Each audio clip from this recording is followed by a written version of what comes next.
Bonjour à vous et bienvenue dans cette philosophie du bar. Aujourd'hui, nous allons commencer un cycle consacré à l'assistance morale, philosophique, religieuse aux patients hospitalisés.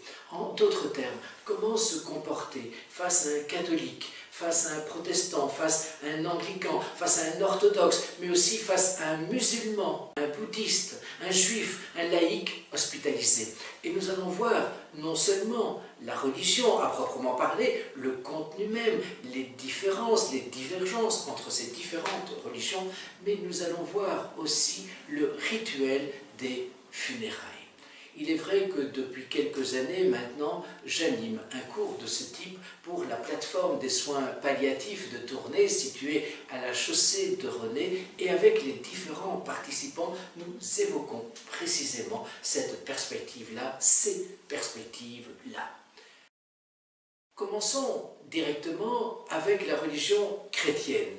Le christianisme comprend plusieurs branches, à savoir le catholicisme, le protestantisme, l'anglicanisme et enfin l'orthodoxie. Ça veut dire en d'autres termes que tous ces chrétiens croient au Dieu Trinité, c'est-à-dire Dieu trinitaire, Dieu Père, Dieu Fils, Dieu Esprit, fusion, un, sans confusion, trois. C'est bien sûr tout le mystère trinitaire, c'est le mystère d'un Dieu Père, d'un Dieu Fils et enfin d'un Dieu Saint-Esprit. D'abord, la religion catholique.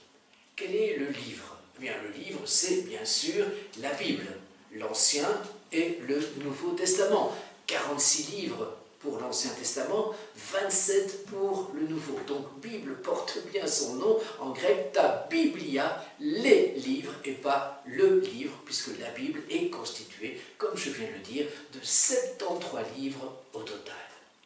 Quels sont les symboles, maintenant, liés aux funérailles? La croix, bien sûr, en référence au Christ, le Christ crucifié. Le cierge, symbole de lumière. L'eau bénite fait référence au baptême. Et il est vrai que le baptême est le passage de la mort, justement, à la vie. On meurt à sa condition d'homme pour renaître en Jésus-Christ, en Fils de Dieu, à proprement parler. Le rameau de buis, symbole d'immortalité et même d'éternité en fonction de ses feuilles persistantes. L'encens aussi, cette résine parfumée qui s'envole vers le ciel. C'est le symbole finalement de l'âme qui quitte le corps pour rejoindre Dieu. Le sens maintenant. Le sens, c'est la croyance, bien sûr, en la résurrection, c'est-à-dire la croyance en la vie éternelle. Les chrétiens catholiques sont intimement persuadés que Dieu les aime de toute éternité et qu'ils vont rejoindre justement ce Dieu personnel, ce Dieu personne, ce Dieu d'amour. Accompagnement maintenant d'un agonisant, d'un mourant.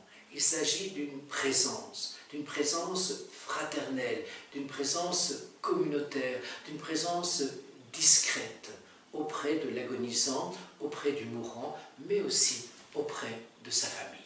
3 sacrements, au moment même de la mort, en tout cas dans les instants bien sûr qui précèdent la mort, à savoir le sacrement de réconciliation, c'est-à-dire la confession, la pénitence, comme on l'appelait jadis, la communion, le viatique. Viatique, c'est véritablement cette nourriture qui permet le passage de la mort à la vie éternelle, c'est donc l'Eucharistie, bien sûr, et enfin l'onction des malades que l'on appelait jadis l'extrême onction. Toilette mortuaire. La toilette mortuaire est réalisée en principe par la famille, mais il faut bien avouer que de plus en plus, ce sont les membres des pompes funèbres qui la réalisent. Présentation du défunt sur le dos, les mains jointes sur la poitrine. Veillée funéraire, jadis au domicile de la personne, ça se passe encore parfois chez nous, mais dans la plupart des cas, c'est au moment de la mise en bière, c'est-à-dire au funérarium à proprement parler. Coutume pour les invités, des fleurs, des cartes, pour les condoléances, et enfin des dons et des offrandes au moment de la messe, au moment de la célébration eucharistique. Qui peut célébrer justement les funérailles? C'est le prêtre, c'est le diacre ou toute personne désignée par l'évêque du lieu. Voilà, ainsi se termine cette brève présentation de l'assistance morale, philosophique et religieuse aux patients hospitalisés, en l'occurrence les catholiques, et